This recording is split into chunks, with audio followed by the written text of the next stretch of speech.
Hans, a topic that's near and dear to the hearts of both of us is a gentleman by the name of Norman Eisen. And the reason that we've been focused on him for so long is effectively that he is one of the leaders of all of the illegal lawfare, the attacks that have been going on for Trump. And, we both written about him at different stages. I think I started writing about him back in 2019. And what the other day there was a clip that came out that was very telling, where Eisen was literally bragging that he'd effectively engaged in some of this lawfare to hide the whole Hunter Biden laptop story.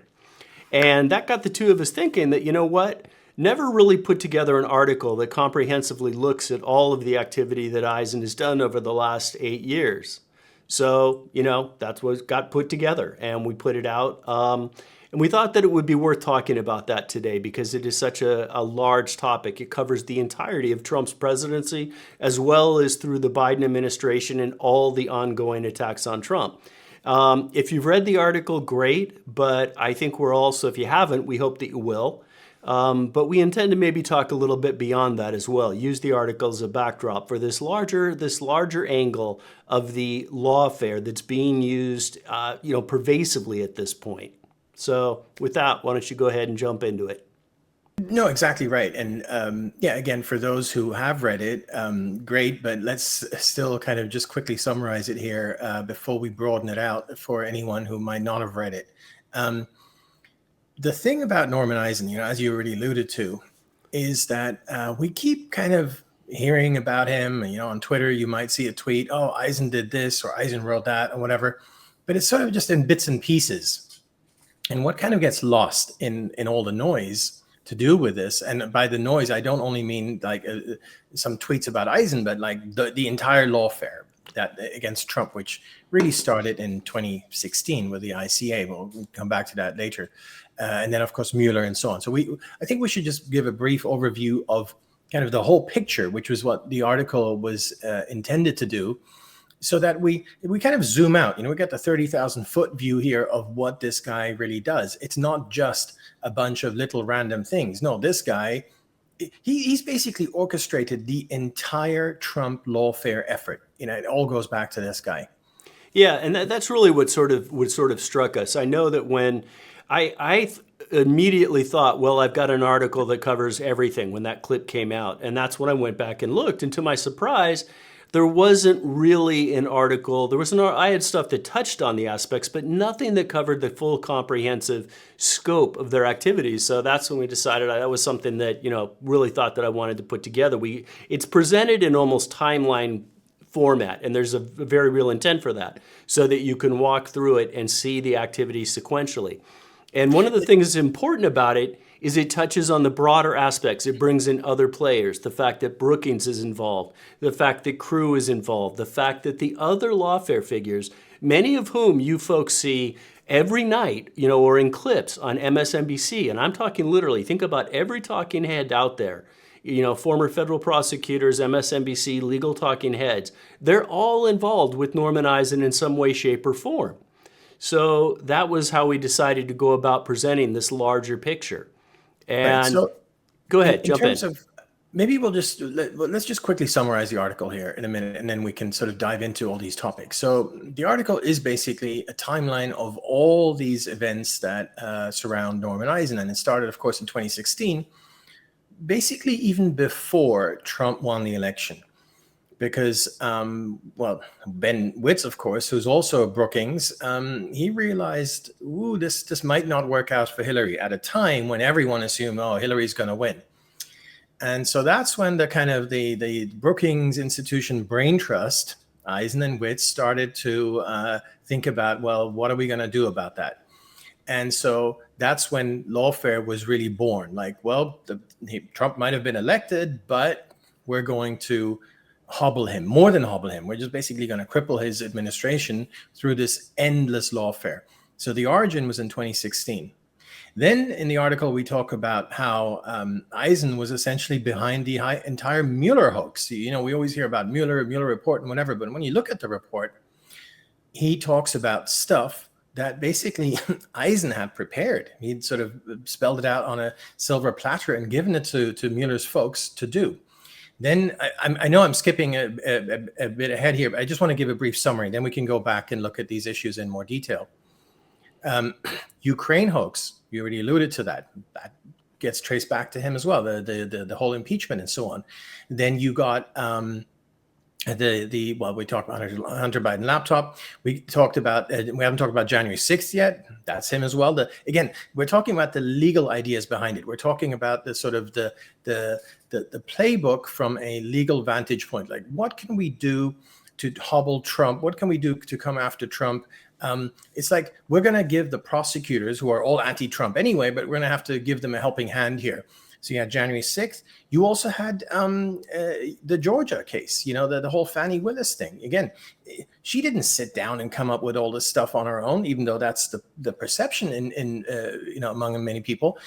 It came from Eisen. He sat down and basically wrote the script for this. So you have, and now he's already looking ahead to the 2024 election as well. So, and there's a few others I skipped, but basically that's the summary of the article, where we go through the past, 8-9 years of this guy doing lawfare over and over and over.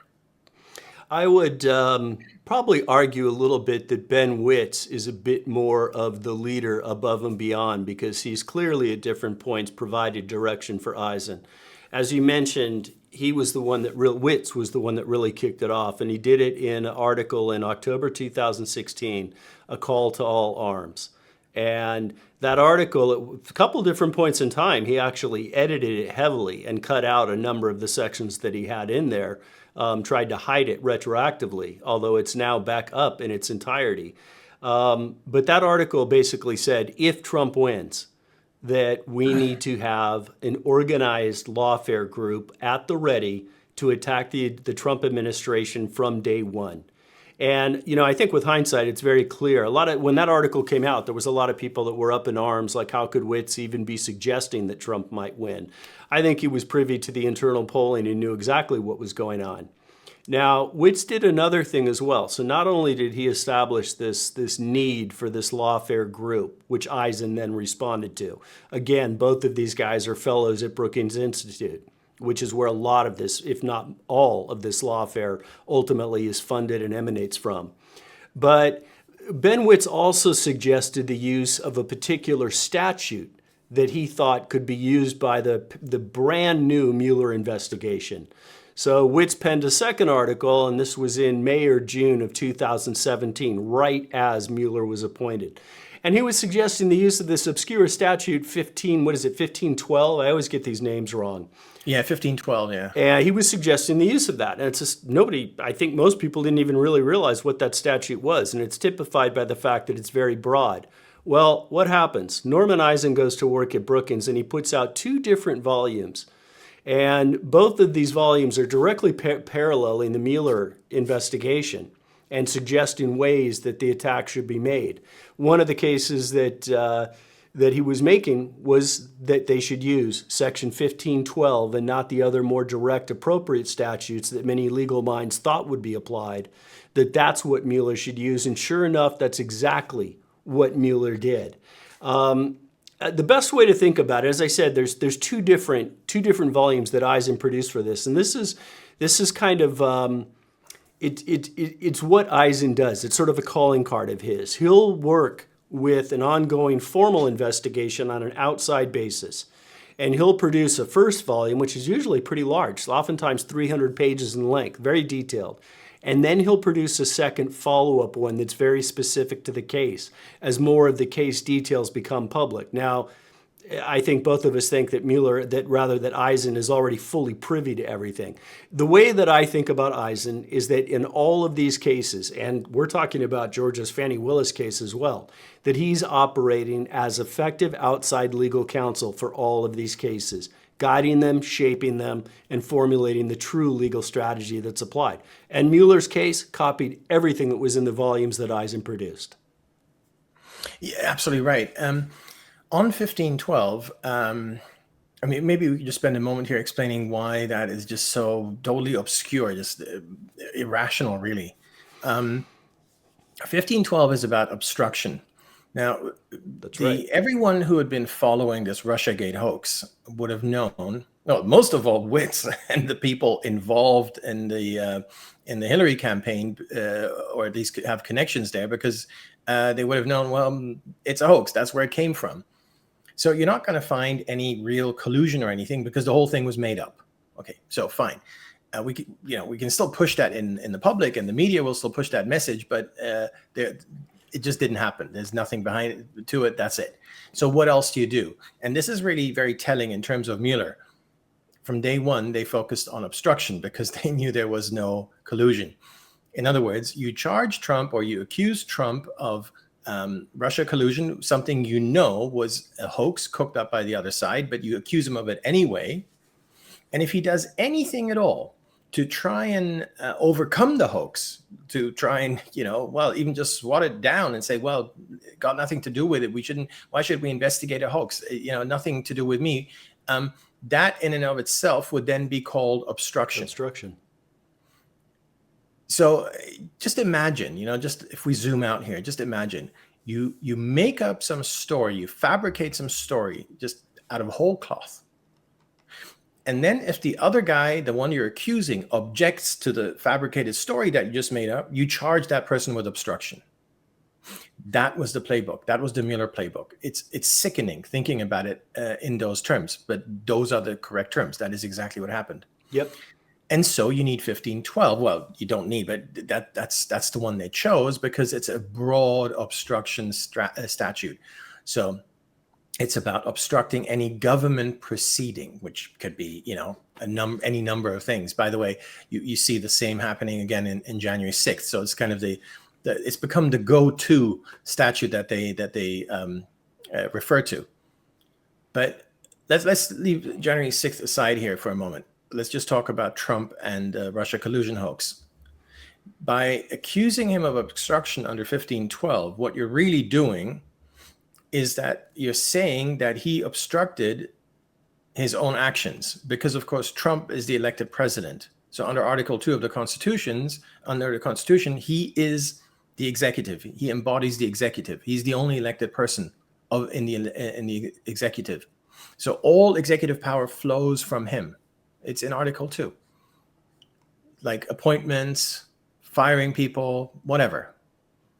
So to say that the president, by just being the executive to which he was elected, is obstructing himself in doing what he has the power to do under Article 2 is complete nonsense. It makes no sense, which is why I don't think anyone really considered using 1512, until these guys came along.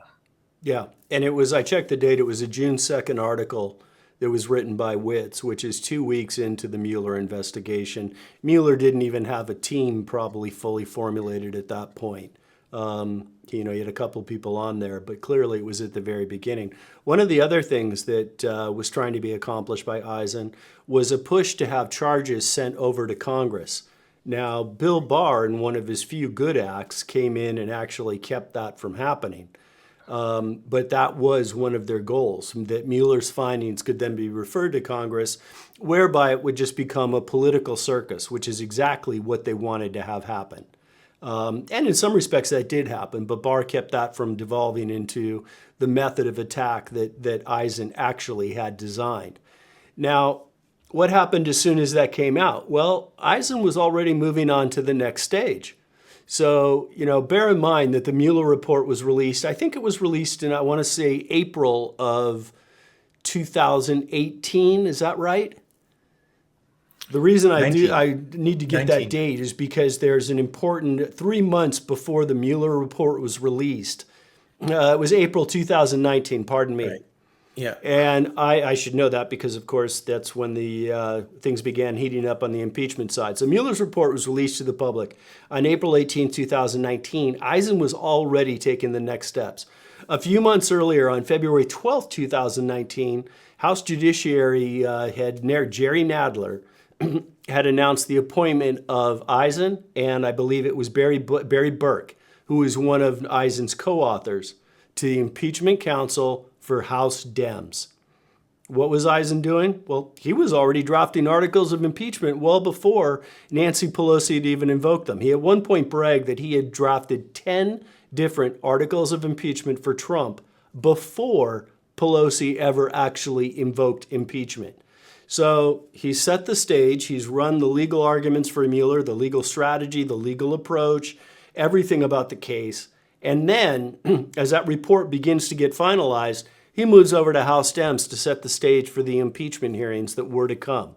And clearly were well planned out in advance of any phone call by President Trump.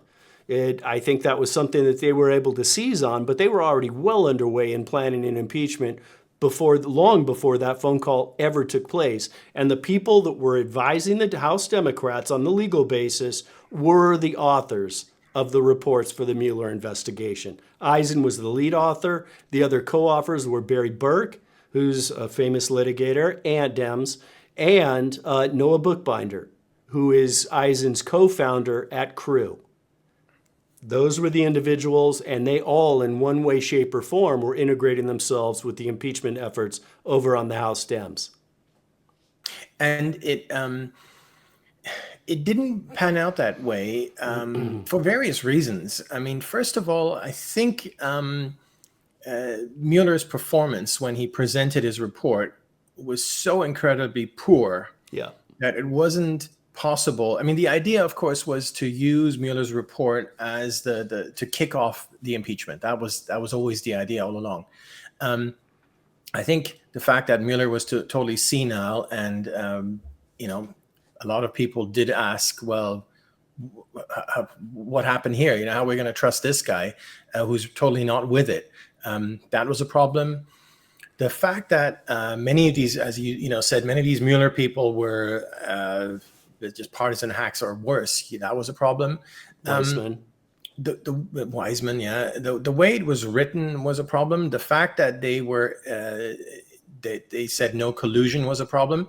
I know it was always the idea of forget about the collusion, forget about Russia. This is about obstruction, right? But it would have been much nicer to say something along the lines of, well, there was collusion, we just can't prove it, and now we do the impeachment. So anyway, there's a number of reasons. Oh, you mentioned Barr already. I mean, Barr did do a few good things in terms of when you already mentioned, as well as when the Mueller report came out. He issued the summary, which, by the way, was an absolutely factual summary. The media chastised him for it. But anyway, for a number of reasons, the whole thing didn't work out as planned.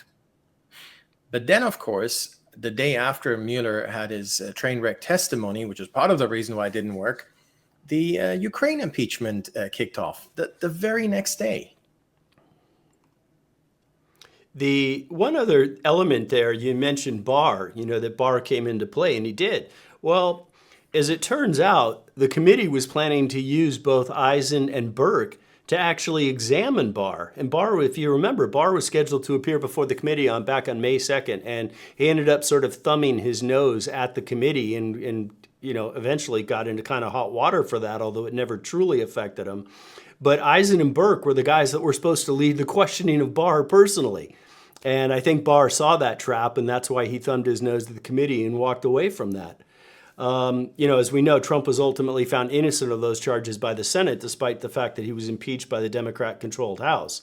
But Eisen continued to keep working.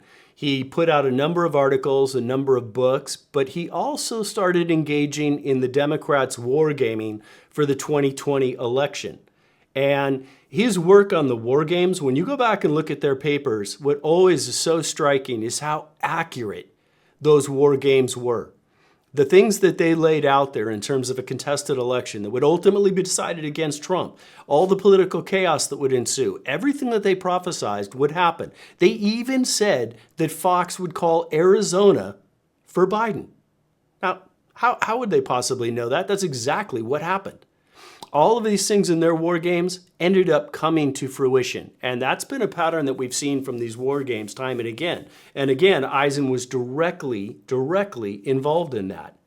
So, and, if we just, let me just skip back here to Ukraine as well. So he's finally admitted that whole hoax was the impeachment hoax. Impeachment number one hoax was to protect the Bidens and in particular from Hunter Biden's laptop. That was the Yeah, whole. it That was it was probably ultimately designed to to protect deflect from that. Obama, but yeah. Now, again, along the lines of what you just said in relation to predicting all these events to do with the 2020 election. So we're still in 2019. We just skipped back to the Ukraine hoax. How did Eisen know about Hunter's laptop and how that all this would unfold? Well, of course, in the meantime, we found out, but this was not publicly known until many years later, that the laptop was actually recovered in June of 2019, which is a month before this fake impeachment, the Ukraine impeachment hoax thing started. The FBI had it in 2019, which of course they hid from everyone. So they knew it was real and so on. But again, it's telling, isn't it, that this guy seems to very accurately predict or know in advance what's going to happen. He knows everything that's going on in the legal cases, and in some cases appears to be directing the legal cases. But yes, he also appears, and that's what's so striking, is he also appears to be part of the larger strategy and understand the pitfalls that might be coming along for, in this case, Biden with the Hunter laptop. We know that there was the whole Aspen Institute pre-planning meeting, 2 months before the laptop actually hit the public, in which every big tech firm had high-level representatives there, as well as representatives from the Washington Post. Ellen Nakashima is the one that keeps coming to mind for me. She was there. She had a copy of the laptop. Rather than breaking the story of Hunter's laptop, she was part of the circle to help cover that up. So that's why we wanted to put this article out there, is that people could see kind of this larger cohesive whole that's taking place, how all of these activities are interlaced and they're all aligned with both the lawfare, but also the larger strategy to get Trump out of office and get Biden elected. And the other thing we should mention is that perhaps one of the main reasons why we're only talking about this guy Eisen sort of in a comprehensive way, and why we only did that piece recently, is because he's quite good at sharing the blame around in a way. That's not the wrong, that's the wrong word, but to kind of spread things around. We already talked about Ben Witz in terms of the 2016 issues, and in 2020, again, what I'm trying to say is he's not at the sort of the public forefront of this. There's other people doing that. So in the 2020 election, it was this guy Podhoretzer. I'm sure I gobbled that name. Yeah, Michael Podhoretzer. Who was the president of the AFL-CIO, the Federation of Labor.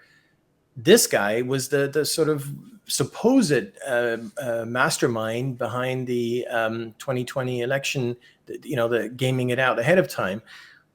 But Eisen was really behind it, and we talk about that in the article. And sort of again and again, you have these other characters appearing at the forefront, but each time it's Eisen right there in the background. Yeah, I'm still not convinced that Eisen's at the top, though. If you were to ask me, I would invert that a little bit, and I would say that you've got Witz over Eisen. Eisen's a fairly public face. Like if you go to his Twitter feed, he's nonstop about the Trump cases. And I would put Podhoretzer over Witz. I think, he was dubbed kind of the architect of the election. And if you go into his Twitter feed and watch carefully, there's times he appears to issue directives to people like Witz, to people like Eisen. And we're probably going to have to keep that for another day, because that's a complicated topic unto itself. But it's very apparent that there's this loose, very ill-defined from outside view kind of leadership structure within the DNC that is effectively physically removed from the DNC. It's not like on a DNC org chart, yet those are the people that are, probably running things. And Eisen is right up there. And, I think he's basically been put in charge of a lot of certainly all of the lawfare, but then also, as we've noted, intricately involved in the wargaming efforts. He was involved in the 2020 election as well, but appears to have been a little bit subordinated there to Podhoretzer, which also brings up another point. As we said, it's a loose structure, and these roles probably shift and ebb over time. It's not probably as simple as just saying there's the leader and he's the guy. It's more of a committee effort, but also tied into all the folks at Media Matters. David Brock. Oh, very much so. And we'll get to that in a moment because in the article, we have a whole list of other characters involved. But he is certainly the one character who's involved in, all of these things, just throughout the entirety of the past 8 years. Now, we haven't talked about Georgia yet. We should mention that as well. That's one where he is at the forefront. He put his name right out there. So, in 2021, he issued a very, very long report, basically telling Fani Willis exactly what to do against Trump, and down to the details. Use Raffensperger, that whole thing, and just every step of the way is kind of detailed in his report. And then she went ahead and did, exactly that. Unfortunately for him, he I guess couldn't have planned for how completely corrupt, Willis's outfit there is, and this whole with her guy Nathan Wade, and this whole catastrophe that unfolded there for Willis and her team. But at least in terms of the legal arguments and the cases to be brought and so on, it was basically a carbon copy of what Eisen had put forward. Yeah, one of the things that always really struck me when I was going through those documents is it's a small element, but it's so telling of the fact that Fani Willis was taking direction. Eisen, one of his papers, and again, these are, 285, 315-page papers. And again, with the Georgia case, he did too. He did his first, 300-odd page and his second volume, both of which you can find, and we've got linked in the articles. But he listed 7 pages of key people in the Trump administration that Fani Willis should focus on. Well, right. Guess what happened? She targeted every single one of the key people that Eisen had listed for her. If you go back, especially if you read the second volume that Eisen produced for that, it's so detailed, so laid out that effectively all Fani had to do was basically kind of copy and paste. In other words, in the Georgia case, Eisen was really, from an outside perspective, was doing all of the legal work for the Fani Willis case. But the big problem for him, as you pointed out, was he couldn't have forecast just how screwed up Georgia was and how bad Fani was, and she managed to blow that up. Eisen was also involved in the Jack Smith cases. He was writing stuff for him as well. Yeah. To the best of our knowledge, he maybe wasn't as involved with Jack Smith. Fani Willis, basically, in my mind, he was the entirety of that. Everything that she put forth was designed by Eisen. That's less of the case in the Jack Smith. He was directing strategy. He did do some legal work for Jack Smith, but he didn't do all of it. That's the best I can tell. Well, I mean, given how nasty some of this Jack Smith stuff is, you just have to, but nasty in a legal way where, there's a legal brain behind it. There's a whole bunch of lawyers behind it who actually know how to write memos and so on. I'm not saying they're true or they're fair or anything like that. What I'm saying is they know how to wield the law, and Eisen might have helped, but they have their own people there who are quite competent. And obviously, Georgia, they didn't have that many. And to be fair as well, on the Mueller team, they. Wiseman, kept losing big cases, not really, some of his tweets kind of evidence a lack of understanding of basic concepts and so on. So maybe that's the reason why sometimes you have Eisen being more influential or less influential, depending on how competent the government side happens to be. Which really brings me to the wider point here, which is, what do we make of this? And this is something I don't think we addressed in the article, but I think it's worth talking about. The fact that you have private actors from the Brookings Institution and this kind of larger Lawfare group, which we already talked about. There's a whole bunch of people who are kind of loosely associated with these efforts, and we list them in the article. What do we make of the fact that we have these private actors basically taking on government roles, or being co-opted by government actors? And so you got this sort of collusion, for want of a better word, going on there. And what do we make of Lawfare in general? I mean, yes, they I think they had their blog before 2016, but it only really became a thing because of Trump around that time. And of course, it's become a huge thing. So basically, hobbling a president on purpose through all these maneuvers. I think that's worth talking about, because we're really in a legal gray zone. You can't just say, oh, that's illegal. Well, I guess you can say it because it seems that way, but it's hard to define legally kind of what's going on there. Why hasn't it happened before?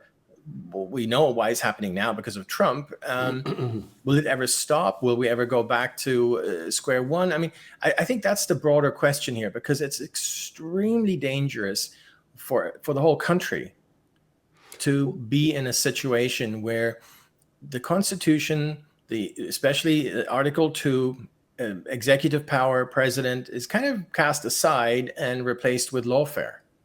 Yeah, but just before we go there, I just want to cover real quick an example of how this develops, and then we can talk about Sure. this larger topic, because this example encompasses how people are brought into this. And probably a lot of people out there are familiar with Barbara McQuade. And one of the things that I think we should note is that all of these characters, almost to a man, tend to be former federal prosecutors, which in of itself is alarming. These are all former, DOJ officials that are now in the private, and they're acting on an outside basis as sort of a subarm of the weaponized DOJ against Trump. February 22nd, 2022. So we're now going back, a solid, more than 2.5 years ago. Barbara McQuade wrote a memorandum. It wasn't very good, but she put it out there. United States versus Donald Trump, a model prosecution memo on the conspiracy to pressure Vice President Pence. So it was lengthy, but it was nothing like what Eisen had done. But that was the starting point. July 23rd, Eisen published his 264-page report, and he was building off of McQuade's memorandum. We know this because he literally states it in his own work. And it's in that larger Eisen piece where he states that he was acting as effective outside legal counsel for Jack Smith. And here's Eisen's quote in that document. This model prosecution memorandum assesses federal charges special counsel Jack Smith may bring against former President Donald Trump for alleged criminal interference in the 2020 election. And that's the kind of the mode by which these things spread and travel. And, they're working informally behind the scenes. We know that they have weekly conference calls with all of these people. So now that we come to this topic of the larger lawfare attacks, which has just been pervasive, I view that as another line that's been crossed by the Democrat side of things. And it's been crossed, and there's nothing to pull them back. And the problem with the lawfare is that I think both of us I'll speak for myself. I view it as illegal in the spirit, but technically it's not illegal. I don't think either of us have found any aspect where this is actually truly illegal behavior. Is it subversive? Is it possibly even treasonous? There's a whole, I think, I could answer yes to those questions. But how do we actually stop it? And there's been, just like everything else that is Russia collusion, that is Trump, that is COVID, that is everything that we've been through over the last 8 years, there's been no repercussions for anybody who's done these things. They've acted unfettered. There's been no pushback. There hasn't even been any kind of, material counter consequences, just any sort of effort to combat them. So they've acted unfettered. So there's no reason for them to stop. And I don't know what brings them back over that line. I don't know that I other than a consequence for the behavior, I'm not sure what that is. And we're at the early stages. We haven't seen any sort of a legal offensive mounted against them, although there's whispers Trump may have something in mind. Those are all, the really good points, but I think it takes us back to kind of the fundamental idea of a state. And it's kind of too easy to think of a state as just, there's a constitution, therefore the state is and will exist and will be. Law is just stuff that's written on a paper. What it takes is people to believe in that, and most people believe in that. An example I always give to first-year law students in kind of first class ever, especially legal systems, like how does the whole thing actually work, is the whole thing only works. And I think people really need to grasp this. the idea of rule of law only works if most people follow the law. If most people do not follow the law, then law means nothing. Then there is only power. It means absolutely nothing. Think of turnstile jumping. If everyone tomorrow started jumping turnstiles, there's literally nothing you could do, because like look at, say, everyone in New York jumped, not just a few, like everyone. What are you going to do? You're not going to be able to find everyone, fine everyone, arrest everyone. You can't do that. And you could extrapolate that to any example. So first and foremost, there's a certain convention that people follow the law without being forced to do so. It's just, that's a convention within society. That's sort of an unspoken rule kind of we all follow. There's always going to be some bad apples, and the law is there to deal with them. But by and large, the existence of a country depends on certain conventions. And that's the case here as well. When the executive power is vested with the president, Article 2, that's written in the Constitution. But there's a convention beyond that where, well, we accept that and we let the president do that. And if we don't like what the president does, then in 4 years' time, we can get rid of the president, right? That's the convention. And that's now being breached, as you rightly say. And I don't see how we can put that genie back into the bottle because, as you also said, what laws are there to come after these people? Sure, there's been no accountability for corrupt people within the FBI and so on, people where we have laws. That's bad enough. But this entire, lawfare stuff, there aren't any laws. There's nothing you can do about these people. The fact that you would leave the president alone in terms of lawfare and wait for 4 years until it's your turn again, that was down to convention. That was not down to not breaching a law or whatever. So the idea of co-opting government actors in terms of prosecutions, Georgia and Smith and Mueller and all these people, and basically funneling a whole bunch of private resources into those government actors, that's fairly new, but I just don't see a particular way we can stop it from a legal perspective. So what we need to do is we basically just need to go back to understanding how the state is set up, how the country is set up, that laws are just words written on a paper, and they aren't going to mean much unless we also have an overarching understanding of the fact that there's a social convention that we don't do certain things irrespective of what the law says or doesn't say, or whatever. We just don't do them. And that's kind of gone now. And yeah, I don't know how we're going to put that genie back into the bottle, precisely because, as you say, yeah, we can go on, some FBI people or some, Fauci and his gang or whatever. There might still be consequences. I don't think so. But the lawfare people, what is there? I don't know what it is that we could do about it other than appeal to kind of the wider good or whatever, which is very difficult to get through with these people. Well, I do think there is one other element, but the problem is it's a very, very big task. If you look at everything that these people have done, there's always a typifying element. It's never done in isolation, right? They're not just out there, just doing legal attacks on their own. They're always in conjunction in some way, shape, or form with the DOJ. Whether they're, special counsel, whether the DOJ's attacks, Fannie Willis, et cetera, these extended arms of the DOJ, think of it that way, some sense of government.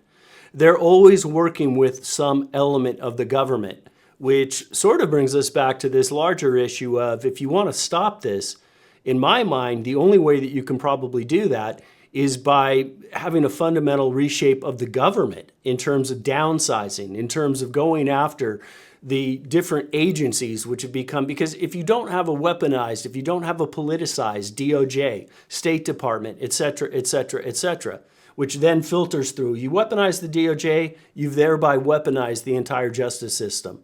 That's just kind of the way it works. Once you've done that, that's what enables these attacks. So from my perspective, if you want to try to fix this, you need to go after the root problem, which is a corrupt and a politicized DOJ. If the DOJ doesn't enable this stuff, it doesn't happen. It doesn't have any weight. It doesn't have any bearing. And that's where I think we need to start. But as we noted, that's a Herculean task. But even then, you still have the states, and then within the states, you have a lot of sub entities. Like you have the Manhattan DA, so you funnel your resources to that guy. Fannie Willis, we already talked about. I mean, you could.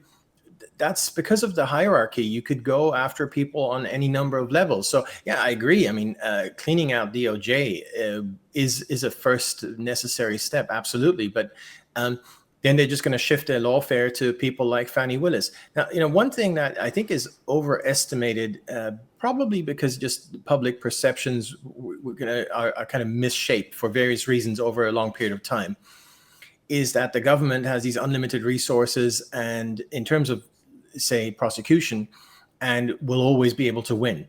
I think we have a couple of examples where this is not true, where it really is helpful to have private resources thrown at government actors. That to me is sort of the core of the problem. Think of the OJ trial, right? I mean, the government side was completely outmaneuvered at every turn, and that was government versus private. It was just that private happened to be like the 5 best lawyers money could buy. I would also argue that from the government side, the government wasn't throwing any kind of weight there. It just happened to be government, technically Right. government officials. That wasn't a concerted effort by the DOJ to go after O.J. Simpson. They didn't care. No, correct. I mean, it was, in LA, they just didn't have those kinds of resources. So what I'm trying to say is that you're not, look at Fannie Willis, it wasn't even a question of what resources her office has. It's just full of incompetent people. So you're not going to get very far with, as we saw, right? But then when you have these lawfare people show up and kind of show them the light and lead them, show them the path and lead them through and tell them exactly what to do, that's where it gets super, super dangerous. And we're already there. And that to me is such a core problem. And it's not something, we can't criminalize that. How can you criminalize this First Amendment? If someone wants to write a report or something about how Fannie Willis should go after Trump, that's First Amendment protected. You can't stop them from doing that. And if Fannie Willis then does it, well, and as I said, you got DOJ, but then you have all the state entities, and then you have all the sub entities and so on. I mean, just an endless list of possibilities. And I think we need to go back for all those reasons. I think we just need to go back to the basic convention that there are certain things we accept, that there is a constitution and we follow it. And yes, there might be ways we could hobble it or circumvent it or do all these awful things, this lawfare stuff. But let's just not do that, because we have a country and we have a responsibility and so on. Has that all been destroyed too much now? To go back, perhaps that's really scary, but it is possible. We're not going to be able to go back to the state of having just a societal sort of understanding that certain things are not done. And then I don't see how you go forward from that point. Yeah, it's just back to that question: how do you put the genie back in the bottle? And Right. I struggle to see a way that any of that can be accomplished without an escalation. In other words, people can investigate Trump and they can investigate members of his campaign, et cetera. But if Trump takes office, the DOJ can investigate those people as well. And they can put them under the same kind of microscope. And it doesn't even matter if it was, we've seen many times, the ultimate guilty verdict isn't always what the problem is. It's the investigation, the time, the money, the resources, the attacks that are put on these people. So that can be done to the other side as well, but that gets us back to the escalation question. Where does it end? You just move into a cycle of who's in power. That makes me think of Durham, right? It can be done, but then what happens when conservatives do it? Durham, you remember how many times the media said, "Oh my God, Trump, he's like Trump's personal prosecutor who's going to, do all these things," and in the end, he was a total failure. And I don't mean that personally at all. I'm sure he's an absolutely lovely man, and he did unearth some important stuff, but his hands were tied all along. He had a tiny office. He had hardly any people. He spent a fraction of what Mueller spent because he just wasn't given, endless amounts of money. And most importantly, tied with to what we're talking about here today, he did not have an outside lawfare office just giving him all the instruction manuals about what to do. If he'd had those, he could have done a lot more. I would I would argue that that is a differing environment. That we're moving into a situation now, like you see the brief that was released by Jack Smith, which it's amazing that it's out there, but that was allowed by Chutkin. But if you're looking at the response to that, the left is frenetically beside themselves. But it's not having the kind of impact that so far, from what I can tell, that they would have hoped for. That there's a sea change, that the right has just discounted that, sort of is in the I don't care mode. Look at all the chaos that's surrounding us in the moment. It's just, yeah, it's feeding the people that would have been fed anyway, the extreme left. But I don't know that it's doing much of anything. So my point behind that is that I do feel that we are in a very different environment now than we were at the time when Durham was there. And that's just a matter of political will. If the political will was there, Durham would have had the resources. I feel like we're in a different environment now. So I'm not sure that that comparison holds into the current time frame. But again, even let's just say that the political will is there, that still puts us back into this element of escalation, ongoing weaponization. And ultimately, the goal is to do away with the lawfare altogether.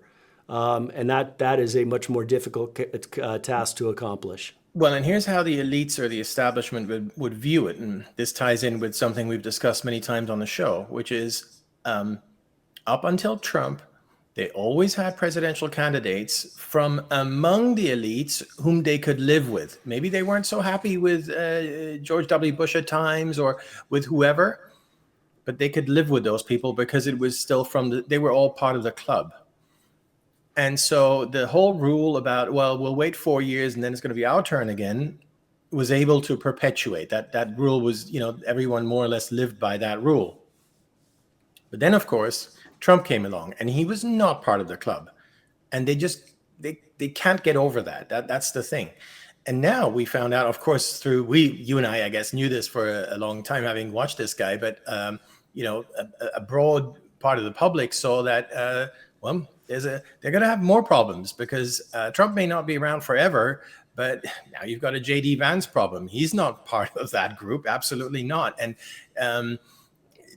again, so I don't think we're going to go back to a world where every presidential candidate is kind of pre-filtered to be from the club.